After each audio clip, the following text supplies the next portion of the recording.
Holy shit. Not a lot has happened since yesterday. No. Really, I mean, okay. So not a lot has happened, but a lot has happened. A lot has happened with the same old shit that we were talking about yesterday, and it's just more of this.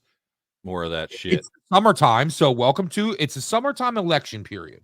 Yep. Welcome to the summer of love. Yep. We knew this was coming. We've been saying it. Mm-hmm. Been saying you wait Mm-hmm. until a few months before the election. Something's going to happen. Here it is. Like And I they're said going to yesterday, Hamas is Black Lives Matter 2.0. That's all it is. no, you Different know why? slogan, Here's the same thing. people. Here's the thing. Same people, yes, but here's my thing. The reason this is different is this. I could get behind certain elements of Black Lives Matter as far as like what they were concerned about, like some of their concerns. I think that they were going about it the wrong way, whatever, that's fine. Okay, you can differ on how you might think of that. But there ain't a fucking thing in the world I'm going to get behind with Hamas. Nothing. No. Well, Nothing. it's Or the Palestinians for that matter, dude. Listen, I'm one of these people that says, man, you got a fucking backyard that's full of trash. You got to clean it up. It ain't your fucking neighbor's job or the guy down the street or some dude that lives on another road's job. You got to clean up your own yard. Yep, I agree. You know? Yeah, well, like I said, we called it. We knew what they're going to do. I mean, they got the guy wrapped up in court, dealing with all this legal bullshit, gag orders. He can't talk. He can't do shit. He can't go out there and campaign like he should be doing. He can't be trying to challenge Biden to debates because he's wrapped up in this bullshit. I will point out that they made a fucking critical error with having these fucking this court trial in New York and telling them that he can't campaign. What is one thing that goes on in New York every day, all day long? But and I don't mean crime, but what are they always doing in New York? Big projects. Construction. That's right. And when you go, you'll see a whole fucking union working on one building. Sometimes two, sometimes three, depends on how many men they need to do the job. There's iron workers, there's pipe fitters, electricians, plumbers, you name it, dude. Well, fucking Trump is so smart, dude. He fucking, and I do have video of this. He decided, okay, you want to stop me from fucking going out on the trail? Okay, I'm coming home. New York City, it's my place. He just started stopping at these huge construction sites this morning before he had to be to court. All these fucking people come out to see him, dude. All these workers, the guys that are building New York City. In fact, I got this video, which I hope the fucking volume doesn't come up on as soon as of course, I'm going to because I told it not to. Right? Technology. Yeah, technology's a bitch, bro. Technology. So I'm genius campaigning strategy, though. Dude, it's so smart. Like, fuck you. You're gonna stop me? No, in fact, now I'm gonna take New York from you, and he's gonna take New York. I almost guarantee he does. Well, look what's happening to New York. There's no working class person in New York that can be happy with the situation that's going on. No. Not a single one. No. Not a single one to be happy. Not a single one. And all this bullshit that is happening, it always affects the working class people the hardest, no matter what. That's why so many rich people are libs, because these crazy bleeding heart ideals that they're putting out there doesn't ever actually come home to roost to them. No. They will never feel the effects of what they're campaigning for, what they're pushing for, what they're voting for. That's right. Okay, so here's a really interesting thing to tag onto what you just said. Literally, this happened the other day. So, I wanted to contact our state representative, our state congressman, not our federal rep, but who basically represents us in state Congress here, right? Or state Congress. So I called his office locally. No answer, just an answer machine. So I called his office in Tallahassee, and I did get an answer. And I was talking to this person, and they informed me that Florida only legislates between January and March. That's it. The rest of the year, they don't do shit.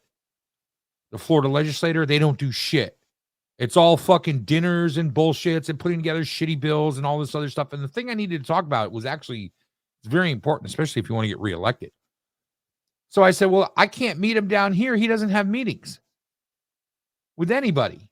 I go, why aren't they working year round? And he goes, well, Florida wants their representatives to be man of the people, men and women of the people amongst their constituency. I go, I ain't never seen this guy out not once in my entire life. He lives in a very expensive gated community, drives very expensive car, goes to very expensive places to eat and drink. These are places that I don't go to, my man. I'm not going to run into him. He's not a man of the community. He's a man of his community, in his community. Yeah. But not where I live. Yeah. You know, this guy's wealthy. His dad's wealthy. They have a bunch of businesses, you know. But it is what it is. And I'm just like, okay, well, you can't, you know, you're not going to meet me. You're not going to meet me, dude.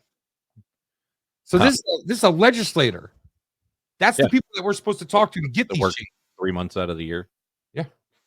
3 months out of the year he's working. The rest of the time, that's a pretty kick-ass schedule. I need to learn how to do this. How do I become a congressman? Well, dude, not only that, you get fucking benefits for the rest of your life. Good ones. Nice perk to do nothing. You work a full year, if you think about it, over your 4-year term. Yeah. Yeah, you're right. That's a 4-year term, and you can only work 1 year of that. And let's be honest, that ain't work. No. For 3 months, you're in Tallahassee hashing out some stuff that you wanted to try to get done anyways, and it's all backroom deals anyways. Right. Especially the guy that represents us. Him and his dad are cocksuckers, man. Bad. They're assholes, dude. They're just bad people. Anyways, that's besides the point. This video I'm going to show you. Back to Trump. Taking over New York. Back to Donald Trump. This was an interview just given real quick on the street this morning on Fox. So I'm going to give Fox the credit on this. And this is Trump meeting with union workers at construction sites this morning. There's a union boss out there, right? Union boss guys don't usually get involved in that much politicking. Okay. But they do. You know what I mean? Right. So it's weird because usually back in the day it was like mafioso style. Right. You know?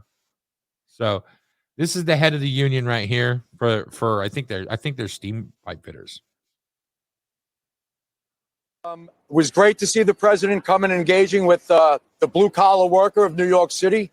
We basically built New York. The union movement has made the middle class.